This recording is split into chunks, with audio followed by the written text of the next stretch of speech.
Эс алуугундар экс-президент Атамбаевдин мурдагы кеңешчиси болгон Икрамжан Илмияновдун кармалышы социалдык тармактарда желдей тарап талкууга алынды. Бул маалымат соц тармакка сармайдай жагып, мен кыйынмын дегендин бардыгы Илмияновдун сүрөтүн коюп, пикирлерин жазып чыгышты. Юрист Искен Афиджанов маалымат такталды. Илмиянов Казандан кармалып Бишкекке алынып келди. Журналист Жакшылык Бердибек уулу көп туура эмес иштерди жасаган, сабак болуу үчүн жазага тартылсын. Facebook колдонуучусу Мирбек Маматкасымов кайтып келишиңиз менен темир браслеттер куп жарашыптыр. Журналист Дайырбек Орунбеков Икрам Илмиянов мурдагы президенттин капчыгы катары таанымал болгон. Ал Атамбаевга да көрсөтмө бериши да мүмкүн. Кызыктар алдыда. УКМК издөө жарыялаган Илмияновдун Орусиянын Казан шаарынан кармалышы коомчулукту бүдөмүк ойго салса, Илмияновдун жакындары анын шоу менен кармалганына таптакыр түшүнбөй жатышканын жазып чыгышты. Юрист Искен Афиджанов Илмиянов эмне үчүн Казанда жашынды? Балким анын себеби ал жактын күйөө баласы болгон үчүнбү? Журналист Кайыргүл Урумханова бул жерде ишенимди актабаган адам айдоочунун кайсы жакта экенин айтып койгон. Ушундай адамдар коркунучтуу болушат. Мындай адамдар бардык жерде жашап кете алышат. Эртең ашаны сатып, бүрсүгүнү мамлекетти сатып жибериши да мүмкүн. Бүгүн биз Илмияновдун жубайы менен байланыштык. Анын үйүнө эч кандай чакыруу кагазы келбептир. Анын жубайына Илмиянов кайсыл жерде экендигин эч ким чалып сурабаптыр. Мунун шоу менен кармалганы биз үчүн түшүнүксүз болуп жатат деп СДПК фракциясы Азаттыкка билдирген. Жөнөкөй шоопурлуктан экс-президент Алмазбек Атамбаевдин кеңешчи деген статусуна чейин жеткен Илмияновдун кайсыл жака кетерин соц тармактын колдонуучулары тактап чыгышкан.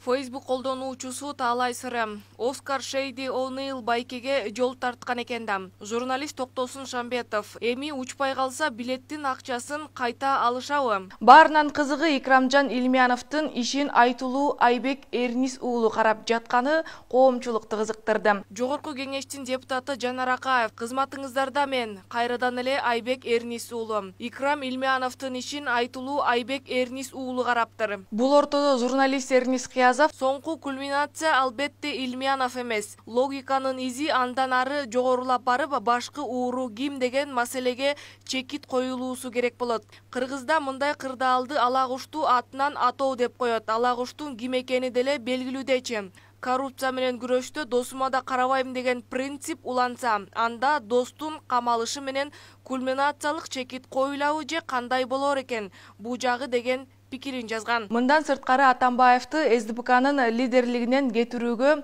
Ысык көлдөгү партия мүчөлөрү макул деген пост жазылса, Айдага караганда жаңы тышкы иштер министр англисчени жакшы сүйлөйт экен деген пикир Бермет Букашеванын Facebook'уна жазылган. Бүгүн коомчулукта экс-президент Алмазбек Атамбаевдин жоопко тартылышы туурасында сөз баштады. Саясатчы Равшан Жээнбековдун Марал радиосуна берген маегин социалдык тармак адаттагыдай талкууга алды.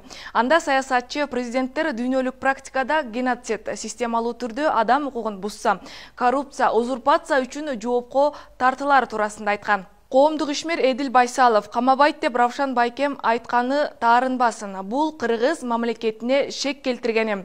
Кыргыз элин каалагандай тоносоң дагы, канча зыян келтирбесең дагы эчтеке болбойт деп мазактагандай угулат. Атамбаевдин камалышы Жээнбековго кереги барбы, жокпу, бул бизди кайсыл жерден кызыктырышы керек? Президенттерди четке качырып, бизди сызга отургузган акчага өмүр бою чардап, бул Атамбаев тиги Акаев менен Бакиевте эмес, бул тынч отурбайт, бизге тынч жашоону бербейт. Бардык жагынан бизге душмандык кыла турганы боло турган иш. Жок, туугандар, муну биз камашыбыз керек, жазасын алсын. Бул ортодо Facebook колдонуучусу Махинур Ниязова экс-президент Алмазбек Атамбаевдин учуп кеткен сүрөтүн жайгаштырган. Баса журналист Токтосун Шамбетов Facebook'тагы баракчасына ушул тапта Атамбаев менен Түлеев бир рейсте учушканын, тагдыр тамашасы деген постун жазган.